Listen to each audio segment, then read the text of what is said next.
The first text arrived at 2:47 a.m. on a Tuesday. You're poisoning those kids against this family.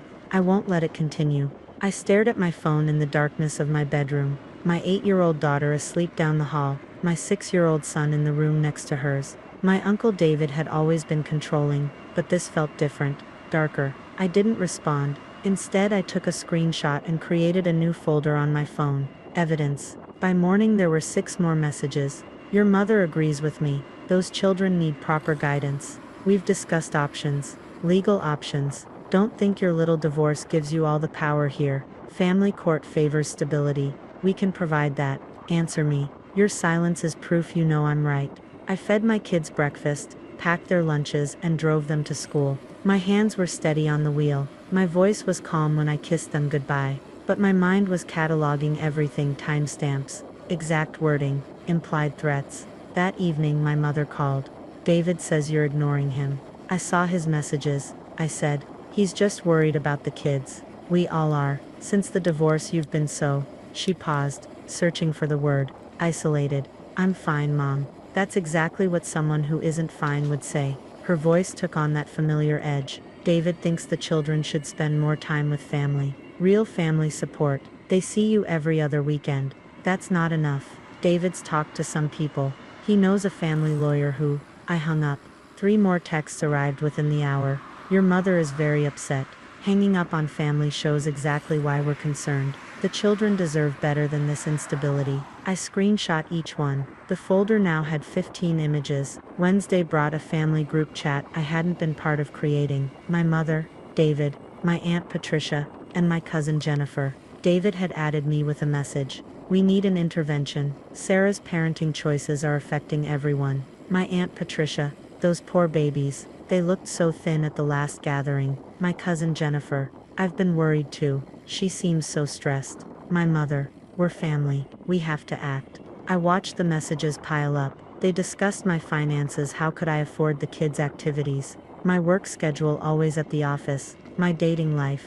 That man she brought to Easter wasn't appropriate around children. David. I've contacted attorney Morrison. He handles family custody matters. He says grandparents and extended family have rights. My Aunt Patricia. Whatever it takes to protect those angels. I screenshot every message in the thread. 23 images now. Thursday morning David showed up at my son's school. The principal called me at work. Miss Martinez, your Uncle David is here requesting to pick up Tommy. He says it's a family emergency. My heart stopped. Don't release my son. I'll be there in 10 minutes. I arrived to find David in the office, smiling at the administrative assistant. There she is. See, I told you it was fine. Sarah knows I'm just helping out. You're not on the approved pickup list, I said quietly. I'm family. You're not on the list. His smile faded. Those kids need stability. You can't even get off work to handle a simple pickup.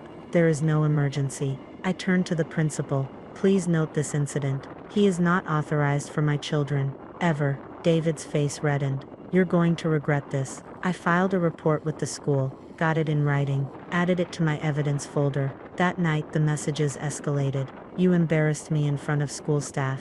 I'm done being nice about this. I've already filed preliminary paperwork with family court. Your mother is signing an affidavit about your mental state.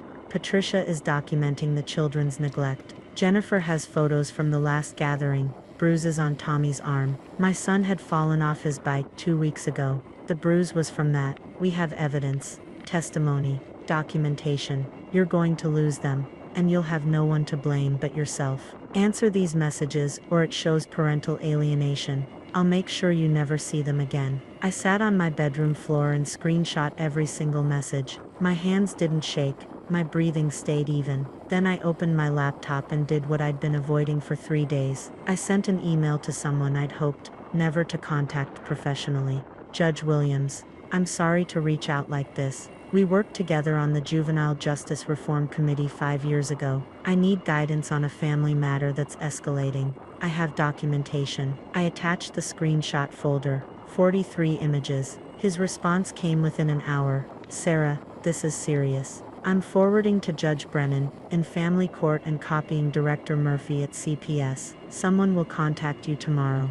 In the meantime, do not engage with these messages. Do not respond. Document everything. Friday morning, I dropped my kids at school and went to work. I'm a social worker at the county hospital. I've spent 12 years documenting abuse, filing reports, testifying in court. I know exactly what threatening language looks like. I know what constitutes parental alienation attempts. I know how custody interference cases build. I'd just never been on this side of one. My phone rang at 10:15 a.m. Unknown number. Miss Martinez, this is Carol Henderson, Family Court Administrator for Judge Brennan. Judge Williams forwarded your documentation. We need you to come in today. I have clients scheduled. This is priority. Miss Martinez, the messages constitute credible threats against minor children. We're initiating emergency protocols. I rescheduled my afternoon and drove to the courthouse. Carol Henderson met me in a conference room with Judge Brennan and a woman who introduced herself as Director Murphy from Child Protective Services. Walk us through the timeline, Judge Brennan said. I did. Every message, every group chat screenshot, the school incident, the family dynamics. My voice stayed level, professional. This was what I did for other families every day. Your uncle claims he has legal standing for grandparent visitation, Judge Brennan said. He's not a grandparent, he's my mother's brother. He's arguing extended family rights under the kinship care statute. That statute applies when parents are unfit or unavailable. I'm neither. Director Murphy leaned forward. You work in child welfare. You know how these cases can spiral. Your uncle has already established a pattern of boundary violations and intimidation. The 2 a.m. messages alone show predatory timing. What happens now? I asked. Judge Brennan opened a folder. We're issuing emergency protective orders. Your uncle, your mother, your Aunt Patricia, and your cousin Jennifer are prohibited from contact with you or your children pending a full hearing. We're also flagging your children's schools and their pediatrician's office. My mother, she's complicit in the threats. She'll have the opportunity to contest at the hearing, but for now, the children's safety is paramount. Judge Brennan slid papers across the table. These are temporary orders. They go into effect immediately. We're also opening a CPS case, not against you, against your uncle for attempted custody interference. Director Murphy added, we'll need to interview your children, standard protocol, and we'll need your uncle's phone records subpoenaed. Those messages are evidence of harassment and potentially terroristic threats. Terroristic threats. He threatened to take your children. He coordinated with others to build a false case. He attempted unauthorized school pickup. This isn't a family disagreement, Miss Martinez. This is systematic intimidation, with intent to cause emotional harm. I sat back in my chair. 3 days ago, I was a single mother trying to navigate co-parenting and family expectations. Now I was sitting across from 2 judges and a CPS director discussing criminal charges against my uncle. The detective from the Special Victims Unit will contact you Monday, Judge Brennan said. He'll want to see all the messages, get a formal statement, and potentially file charges. Your uncle made these threats via electronic communication across multiple days. That's aggravated harassment at minimum. Carol Henderson handed me a packet.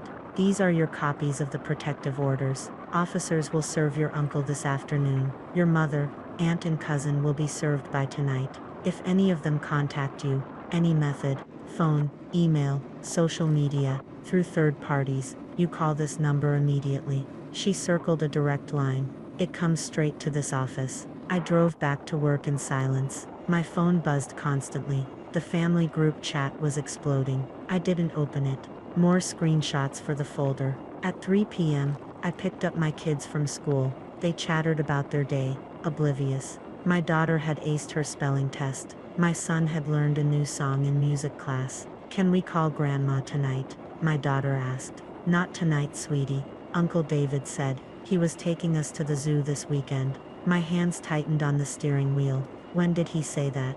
Yesterday. He called me on Grandma's phone. I pulled into a parking lot. What exactly did he say? That you've been really stressed and we should come stay with them for a while. He said it would make you feel better. I looked at my son in the rearview mirror. Did Uncle David say anything to you? He nodded. He said we might go to a new school closer to Grandma's house. A better school. I called Carol Henderson from the parking lot. They've been contacting the children directly. My daughter just told me my uncle called her on my mother's phone yesterday. That's parental alienation. I'm adding it to the order. Judge Brennan is going to want those children interviewed immediately. Can you bring them to the CPS office Monday morning? They'll be scared. We have child forensic specialists. They're very good at making it comfortable, but we need their statements. Your uncle is already trying to manipulate them. That evening, I sat my kids down. Uncle David and Grandma are going to take a break from visiting for a while. Why?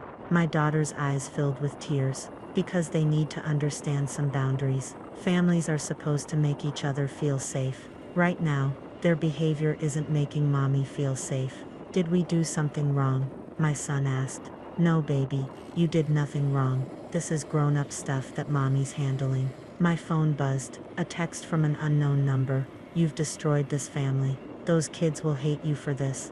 I screenshot it, sent it to Carol Henderson, blocked the number. Another text from a different unknown number. Judge Williams should recuse himself. This is bias. Screenshot, forward, block. My mother's best friend called. Your mother is devastated. How could you do this to her? Did she tell you about the messages? She said you're overreacting to David's concern. He threatened to take my children at 2 a.m. He tried to pick up my son from school without authorization. He contacted my kids directly to tell them they'd be changing schools. Silence. I didn't know all that. No one asked. I hung up.